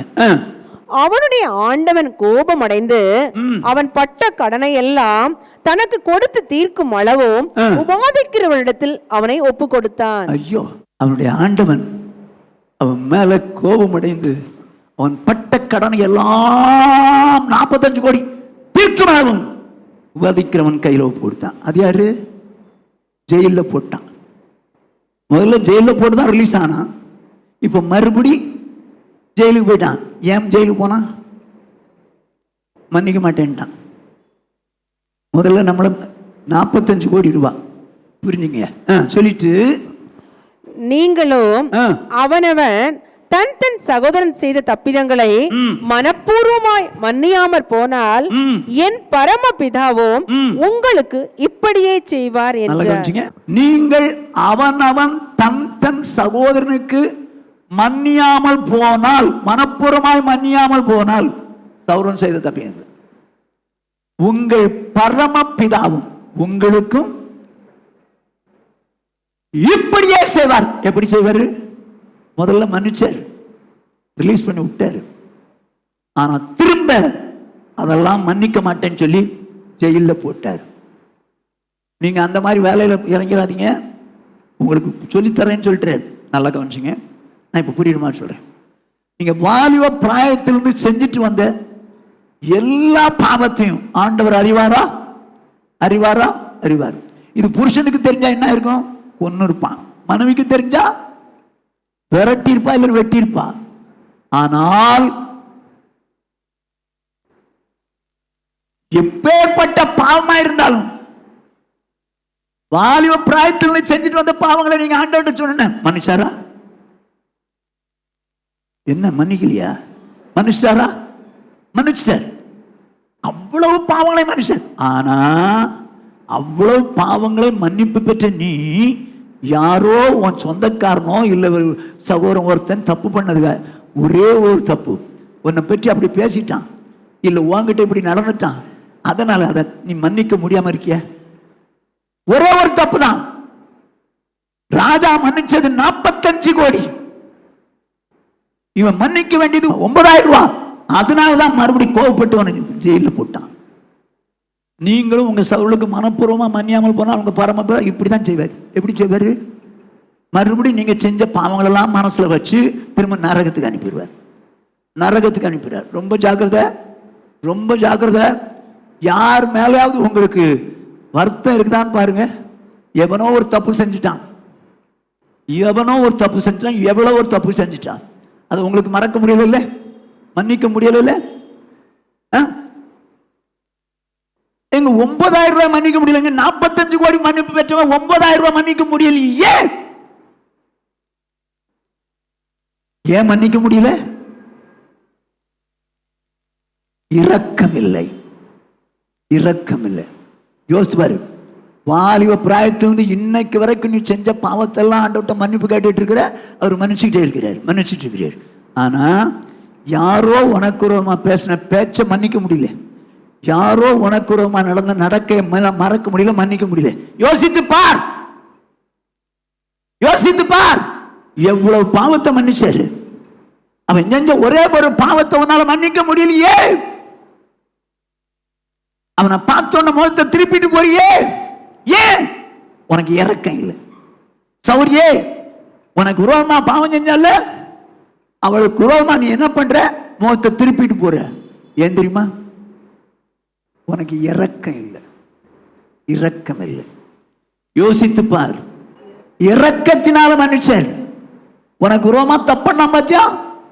அவனா இருக்கட்டும், சொந்தக்காரனா இருக்கட்டும், யாரா இருக்கட்டும், உனக்கு விரோதமா பேசிட்டாங்கப்பா, உனக்கு விரோதமா தப்புட்டாங்க, என்ன செய்யலாம்? இப்போ மன்னிக்கணுமா வேண்டாமா? நீங்க முழிக்கிறத பார்த்தா மன்னிக்க மாட்டீங்க போலுதே.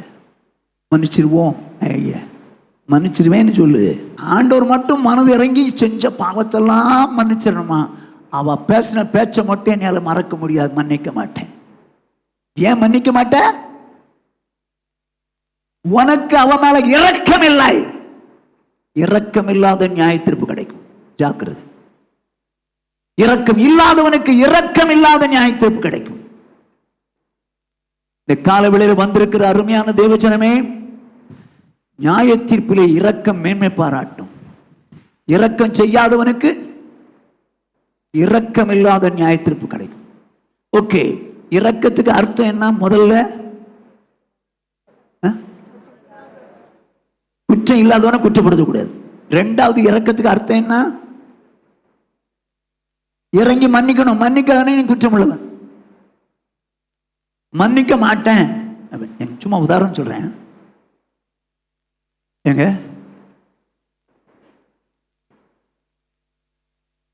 நீங்க நல்ல சவுண்ட் மைண்ட் உள்ளவங்க, ஆனா யாரோ ஒருத்தன் பைத்தியக்காரன் உங்க மேல ஒரு கல்லை தூக்கி எறிஞ்சிட்டான். நீங்க காயப்பட்டு ரத்தம் வடியுது. நீங்க இப்ப என்ன செய்வீங்க?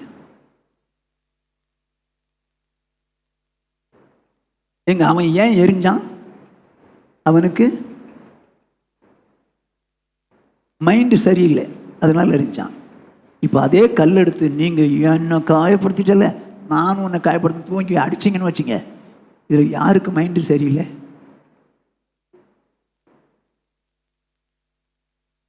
எங்க அவன் மைண்டு சரியில்லாதான் தான் அடிச்சான். நீங்க விசுவாசி தானே, அவன் என்னமோ பண்ணிட்டான் உங்களுக்கு ரோமா, நீங்க ஏன் மன்னிக்க கூடாது? சகோதரங்க, சகோதரன் இறங்கி மன்னிக்கணும். என்னால மன்னிக்க முடியாது, அந்த ஆள்கிட்ட நான் பேச முடியாது, அந்த ஆள்கிட்ட நான் உறவு வச்சுக்க முடியாது. சொல்லாத, நீ இரக்கம் இல்லாதவள், இரக்கம் இல்லாதவள். ஓகே, 2. 3வது பாருங்க, மத்தேயு எழுதின சுவிசேஷம் 6ஆம் அதிகாரம் 14வது 15வது வசனம். மனுஷருடைய தப்பிதங்களை நீங்கள் அவர்களுக்கு மன்னித்தால் உங்கள் பரமபிதா உங்களுக்கும் மன்னிப்பார். அது யாருங்க மனுஷர் தப்பிதங்களை? மனுஷன் யாரு? முதல்ல யாருடைய? சகோதரனுடைய தப்பிதங்களை, சகோதரனுடைய பாவங்களை. இங்க என்ன போட்டிருக்குது? மனுஷருடைய தப்பிதங்கள். ரட்சிக்கப்படாதவனுடைய தப்பிதத்தை மன்னித்தால் உங்கள் பரமபிதா மன்னிப்பார். மனுஷருடைய தப்பிதங்களை நீங்கள் அவர்களுக்கு மன்னியாதிருந்தால் உங்கள் பிதா உங்கள் தப்பிதங்களையும் மன்னியாதிருப்பார். இப்போ ரட்சிக்கப்படாத ஒருத்தன் உங்களுக்கு விரோதமா தப்ப பேசிட்டான், தப்பா நடந்துட்டான், என்ன செய்யலாங்க? என்ன செய்யணும்? ரட்சிக்கப்பட்ட சகோதரனுக்கு மன்னிக்கிறீங்க, ஓகே. அவன் ரட்சிக்கப்படாத சாதாரண மனுஷன், என்ன செய்ய போறீங்க? அவன் உங்களுக்கு விரோதமா பேசிட்டான், என்ன செய்ய போறீங்க? எங்க அவன் சாதாரண மனுஷங்க, ரட்சிக்கப்படாதவன், தப்பு பண்ணா தான் செய்வான். ஆனா மன்னிக்க வேண்டியது நம்முடைய பொறுப்பு. ஏன் தெரியுமா? நம்ம இரக்கம் உள்ளவர்கள், நம்ம இரக்கம் உள்ளவர்கள், ஆகையினால மன்னிக்கத்தான் செய்யணும். ஓகே, இது 2. 1 குற்றம் இல்லாதவனை குற்றம் சொல்லுவாங்க, இரக்கம் இல்லாதவன். 2வது மன்னிக்க விட மாட்டான், அதாவது இரக்கம் இல்லாதவன் மன்னிக்க மாட்டான். 3வதாக லூக்கா எழுதின சுவிசேஷம் 10வது அதிகாரம் 25லிருந்து 37 வரைக்கும் வாசிக்கணும். ஒண்ணா வாசிக்க, நான் சொல்றேன் பாருங்க. அப்பொழுது நியாயசாஸ்திரி ஒருவன் எழுந்திருந்து, நியாயசாஸ்திரினா யாருங்க? லாயர். அவன் எழுந்திருந்து அவரை சோதிக்கும்படி, போதகரே, நித்திய ஜீவனை சுதந்திரத்துக் கொள்ளும்படிக்கு நான் என்ன செய்ய வேண்டும் என்று கேட்டான். இவனுக்கு என்ன ஆசை? இந்த லாயருக்கு நித்திய ஜீவனை அப்படின்னா பரலோகத்தை சுதந்திரிக்கணும்னு இவனுக்கு ஆசை. அதனால யார்கிட்ட கேட்குறான்? ஆண்டவர்கிட்ட கேட்குறான், நான் நித்திய ஜீவனை அடைய என்ன செய்யணும்னு.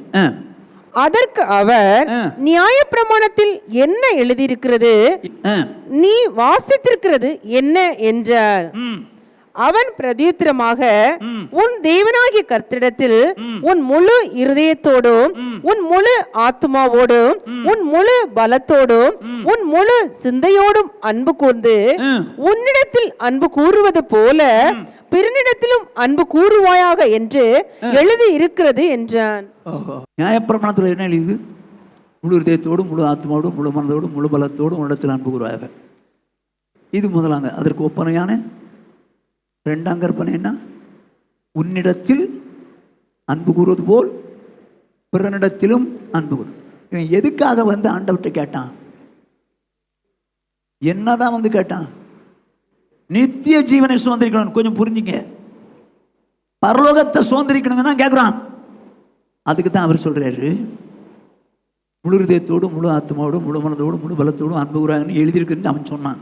நீ சொன்னதான் சரிதான்ப்பா. உன்னிடத்தில் அன்பு கூறுவது போல் பிறனிடத்திலும் அன்பு கூறுவாயாக என்று எழுதியிருக்கிறது என்றான். கொஞ்சம் புரிஞ்சுங்க, வசனம் கரெக்டா புரிஞ்சிருக்கு அவனுக்கு. அதுக்கு இயேசு என்ன சொல்றாரு பாருங்க.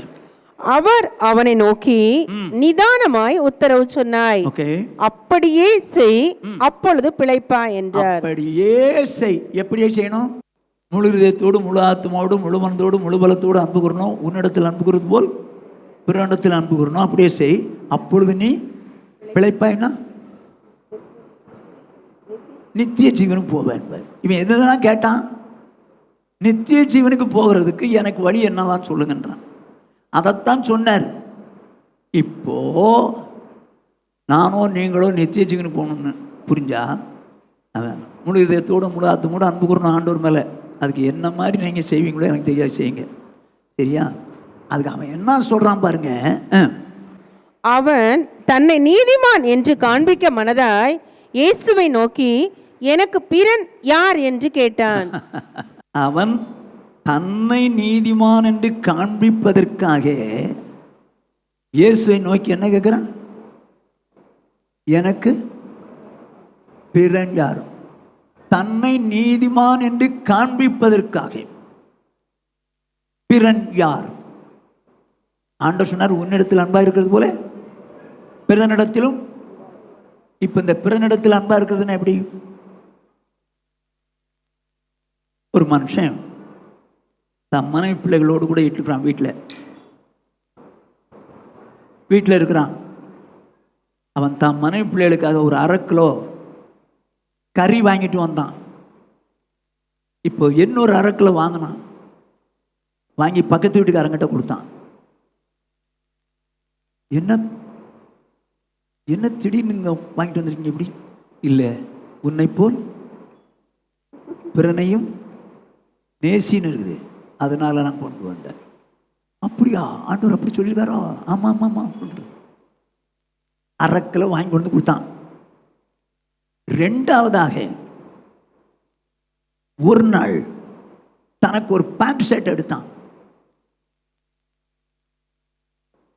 உன்னை போல் பிறனையும் நேசின்னு சொல்லி பக்கத்து வீட்டுக்காரனுக்கு ஒரு பேண்ட் ஷர்ட் கொண்டான். என்னங்க இது புதுசாக இருக்குது? இல்லைங்க, ஆண்டவர் சொல்லியிருக்காரு, உன்னை போல் பிறனையும் நேசின்னு சொல்லியிருக்கிறார். அதனால தான் எனக்கு பேண்ட் ஷர்ட் எடுத்தேன், உங்களுக்கு எடுத்துட்டு வந்திருக்கேன். ஒரு நாள் தன் மனைவிக்கு புடவை சட்டை எல்லாம் எடுத்தான்.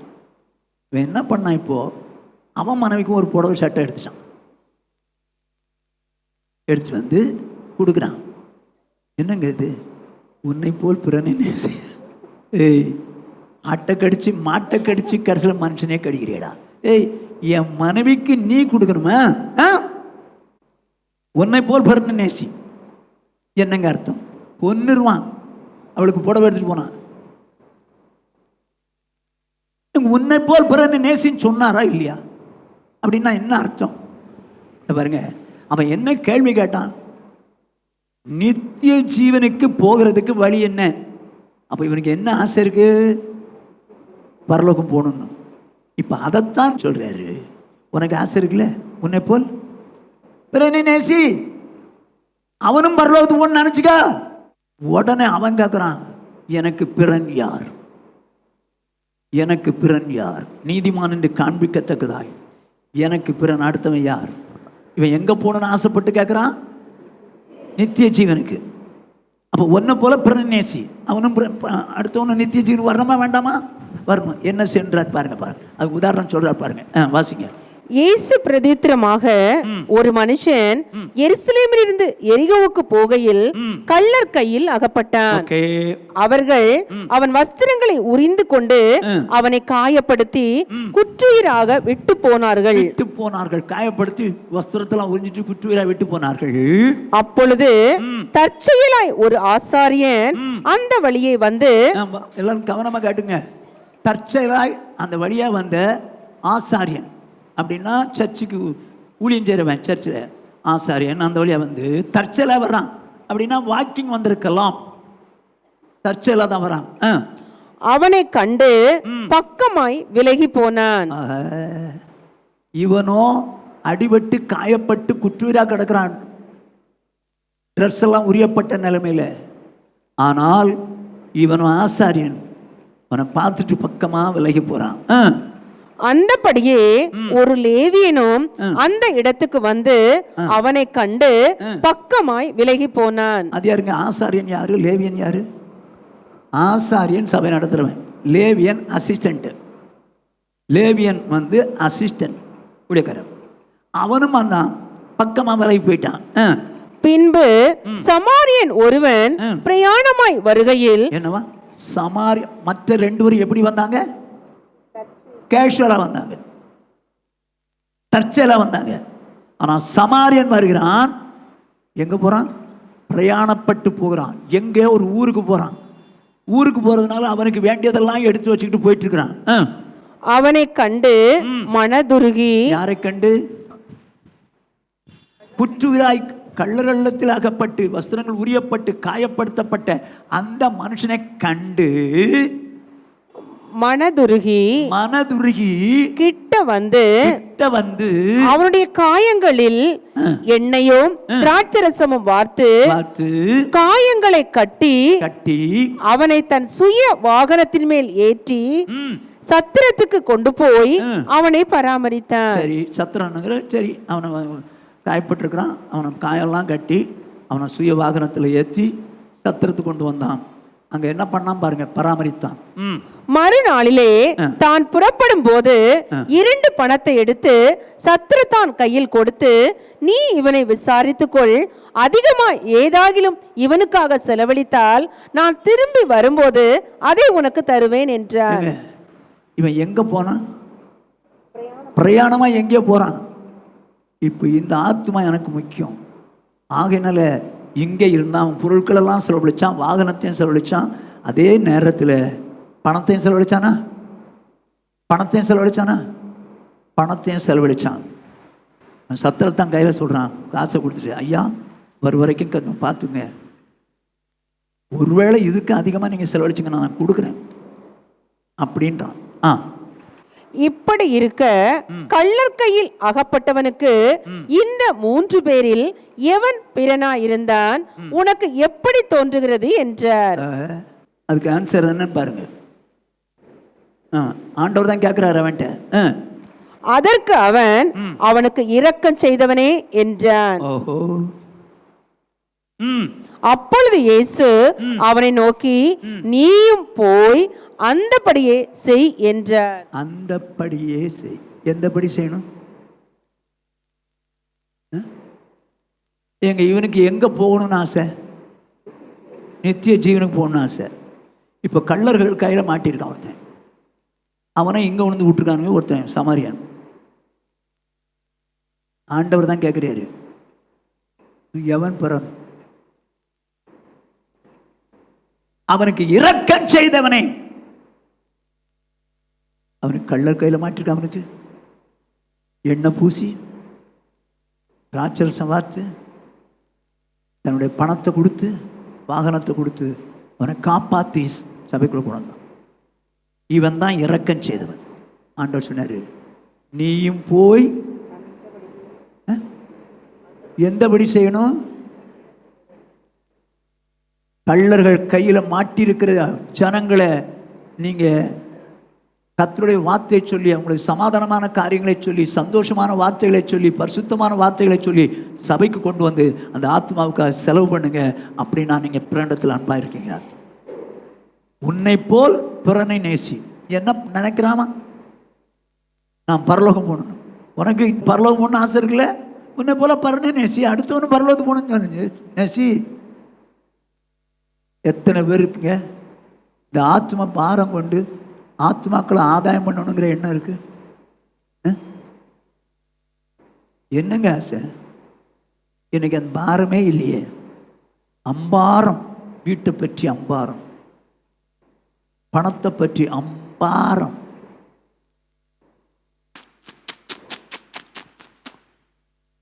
எத்தனை பேருங்க பரலோகத்துக்கு, நமக்கே பரலோகத்துக்கு போகணுங்கிற எண்ணம் இல்லை, அதனால தான் அடுத்தவனை ஆத்மா ஆதாயம் பண்ணல. போகும் தெரியுமா?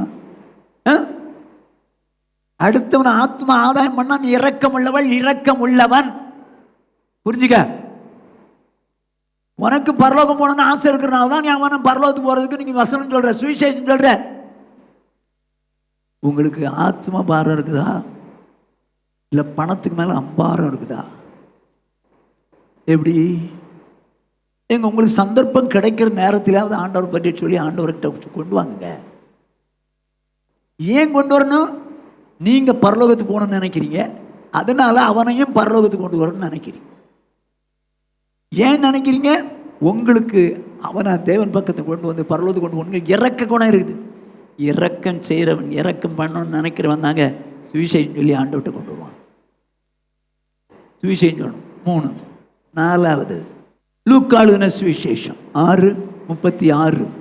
ஆகையால் உங்கள் பிதா இரக்கமுள்ளவரா இருக்கிறது போல நீங்களும் இரக்கமுள்ளவர்களா இருங்கள். கர்த்தருக்கு மகிமை உண்டாகட்டும். உங்கள் பிதா இரக்கமுள்ளவராக இருக்கிறது போல நீங்களும் இரக்கமுள்ளவராக இருங்கள். அப்படித்தானே வசனம் சொல்லுது. என்னங்க, உங்கள் பிதா இரக்கமுள்ளவராக இருக்கிறது போல நீங்களும் அப்படித்தானே சொல்லுது. அப்படிதான் சொல்லுதுன்னா தப்பா சொல்றீங்கன்னு அர்த்தம். அப்படி போடவே இல்லையே, அப்படி போடவே இல்லையே. உங்கள் பிதா இரக்கமுள்ளவராக இருக்கிறது போல நீங்களும் இரக்கமுள்ளவராக இருங்கள், அப்படிதான் எழுதிருக்குது. ஏங்க தப்பா வாசிக்காதீங்க.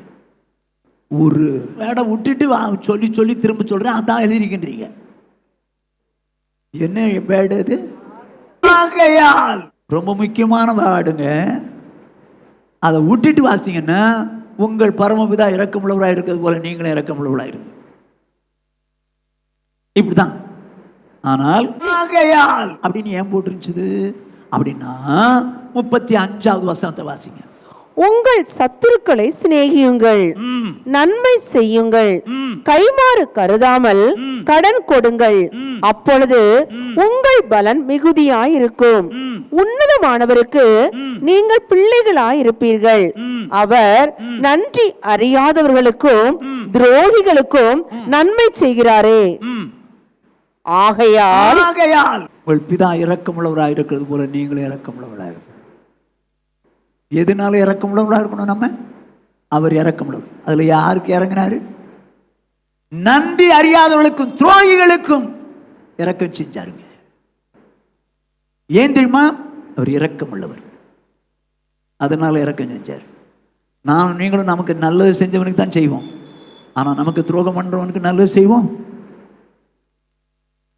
நமக்கு விரோதமா பேசுறவனுக்கு நல்லது செய்வோம்? No chance. ஆனால் தேவன் என்ன செய்யறாராம்? பரமபிதா நன்றி அறியாதவர்களுக்கும் அப்படின்னா நிறைய நன்மை செய்றாரு. ஆனா ஆண்டவருக்கு ஒரு நாளும் தோத்திரம் சொன்னதில்லை, தேவனை மகிமைப்படுத்தினதில்லை. அவர்களுக்கும், அடுத்தது துரோகிகளுக்கும். துரோகினாரு அவருக்கே விரோதமா பாவம் செஞ்சு துரோகம் பண்றது. நன்றி அறியாதவர்களுக்கும் துரோகிகளுக்கும் நன்மை செய்கிறார். ஏன் செய்கிறார்? அவர் இரக்கம் உள்ளவர், அதனால செய்கிறார். நீங்களும் நானும் தேவன் இரக்கம் உள்ளவராக இருந்தது போல நம்மளும் இரக்கம் உள்ளவராக மாறணுமா? ஆமென். அப்படி நான் என்ன செய்யணும்?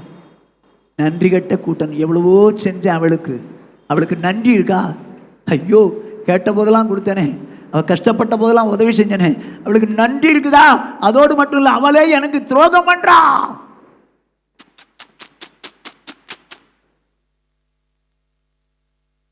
நமக்கு இறங்க முடியலையே.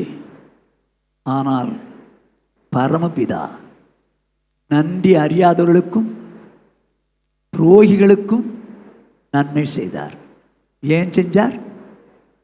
இரக்கம் உள்ளவராயிருந்தபடினாலே. ஆண்டவர்கிட்ட சொல்லாமா? ஆண்டவரே, எனக்கு தேவனுடைய சுபாவம் எனக்கு வேணும், நான் இரக்கம் உள்ளவனாக இருக்க விரும்புகிறேன். இரக்கத்துக்கு அர்த்தம் என்னன்னு புரிஞ்சுங்க. குற்றம் இல்லாதவனை குற்றப்படுத்தாத, மன்னிக்கிறவனாயிரு, இறங்கி மன்னிக்கிறவனாயிரு. நீ பரலோகத்துக்கு போகணும்னு நினைக்கிறியே, அடுத்தவனும் பரலோகத்துக்கு போகணும்னு சொல்லி சுவிசேஷம் அறிவிக்கிறவனாயிரு.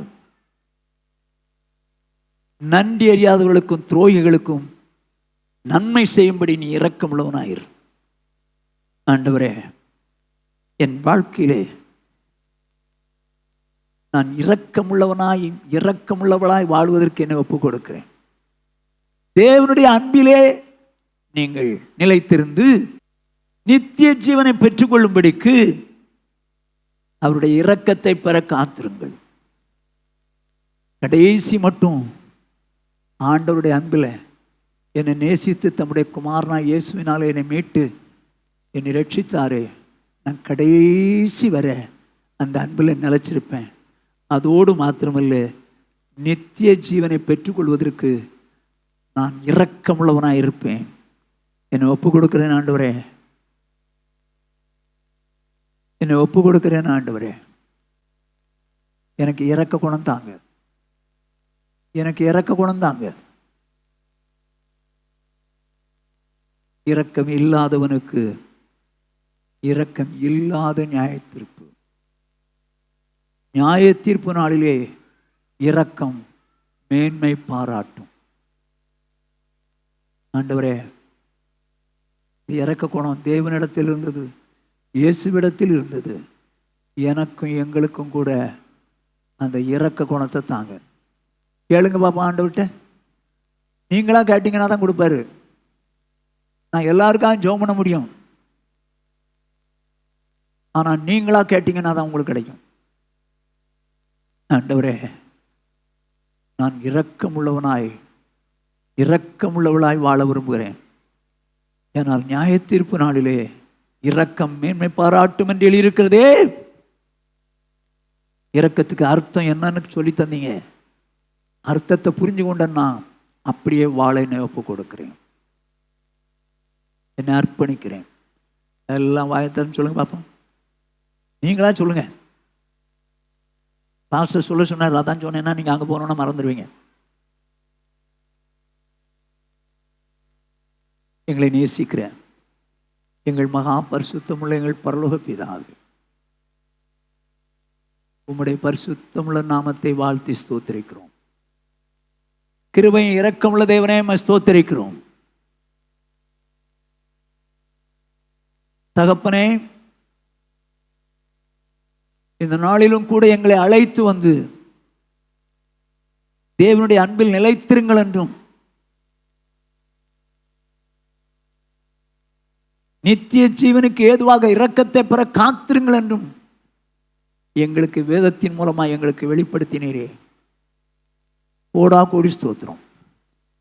தேவனுடைய அன்பை ருசித்து பார்த்த நாங்கள் கடைசி மட்டும் அந்த அன்பிலே நிலைத்திருந்து பரிசுத்தமாய் வாழ எனக்கு எங்களுக்கும் கிருபை தாங்க.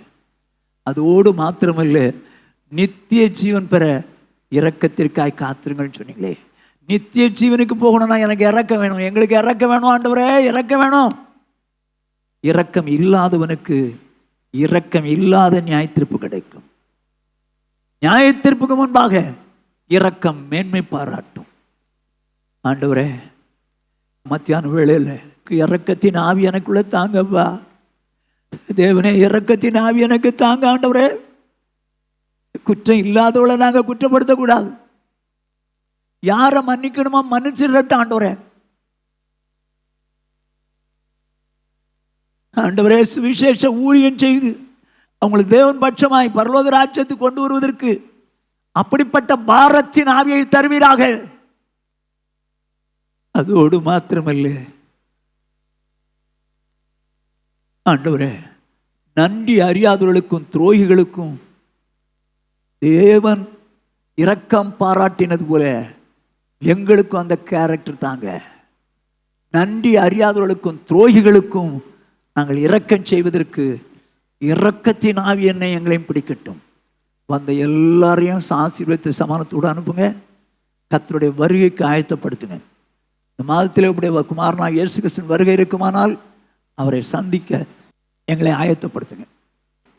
அந்த எல்லாரையும் ஆசீர்வதித்து சமானத்தோடு அனுப்புங்க. இயேசு கிறிஸ்துவின் இன்ப நாமத்தில் பிதாவே. என் ஆத்துமாவே கர்த்தரை ஸ்தோத்திரி, என் முழு உள்ளமையோட பரிசுத்த நாமத்தை ஸ்தோத்திரி. என் ஆத்துமாவே கர்த்தரை ஸ்தோத்திரி, அவர் செய்த சகல உபகாரங்களை மறவாதே. ஆமென். நம்முடைய கர்த்தராகிய இயேசு கிறிஸ்துவினுடைய கிருபையும் பிதாவாகிய தேவனுடைய அன்பும் பரிசுத்த ஆவியானுடைய ஐக்கியமும் அந்யோன்யமும் ஆறுதலும் சமாதானமும் இன்றும் என்றும் நம்மனைவரோடும் உலகில் உள்ள சகல பரிசுத்தங்களோடு காப்பதாக. ஆமென். ஹல்லேலூயா, ஹல்லேலூயா, ஹல்லேலூயா. கர்த்தர் உங்க எல்லாரையும் ஆசீர்வதிப்பாராக.